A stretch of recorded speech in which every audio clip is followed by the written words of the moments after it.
think that it's just added another string to our bow, really. I think that what we're really trying to offer the buyer is a new customer and drive kind of a totally different purchasing occasion within confectionery, and I think that just allows us to tick another box. Really, for us, it was more about what we're giving to the consumer than what we then that in turn then gives to the buyer. But yeah, I mean, I guess the performance is something that is what opens the buyer's eyes, really, and that has definitely done the trick. Yeah.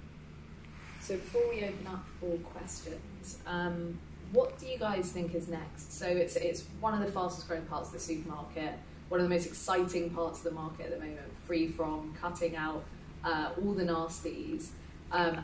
Where is it going to go? There are 14 allergens today, and all these other free from claims. What do you think is next, Pippa? I was hoping you weren't going to ask first. I mean, I think the free from aisle, when I do go down, I actually, nut doesn't sit in that aisle, and partly because we don't want to sit there because it is unsexy. I mean, I feel like the next stage is to evolve that space and actually potentially move it away from being so back of store. So often it's stuck somewhere in the middle of the supermarket, quite difficult to access, and I think maybe it's about how much profile it does get, or if it's more integration into mainstream supermarkets. But I think the work to some extent needs to be done by the retailer, because signposting isn't always the best in some retailers, some are best than others. So I think it's how that evolves and potentially how that is signposted at shelf as well. It would probably be a question that I'd want to ask the retailers, how they're looking at kind of feeding this demand, because there is a lot of demand and they've extended shelf space for it, but it's still relatively hidden in some areas. What about you, Ed? Yeah, I mean, I think that free from sections are probably going to have to die rather than get bigger. Just because free from will just become something that touches every category, and it becomes less of a unique, I hope it becomes less of a kind of a unique selling point.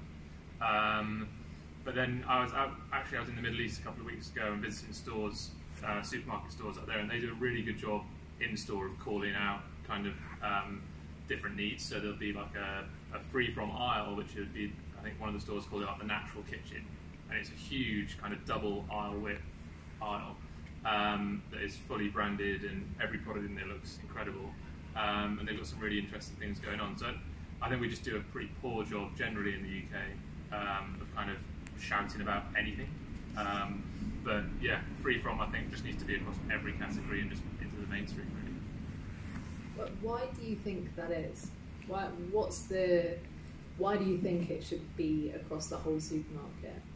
I guess just selfishly thinking about our own sort of strategy. If we didn't set out to make a vegan product, we set out to make the very best sweet, as I said, and then by the way, it's vegan and it's gluten free and it's dairy free. That's what all brands should be doing in my eyes. If you can take an ingredient out, then take it out and mark it on the pack, and then people know. It doesn't have to be something that is this kind of real niche for somebody that's kind of that hipster that was up on the slide earlier, or whatever it might be. It could be, just a mainstream product. What about you, Sarah?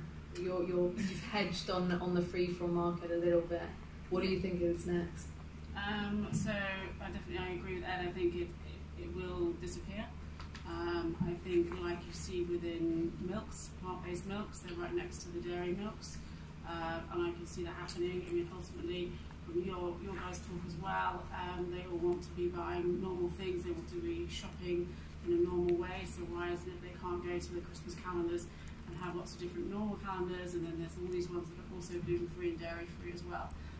So you have a normal journey around the supermarket as a family, and you just have all the choice there in each of the different sections.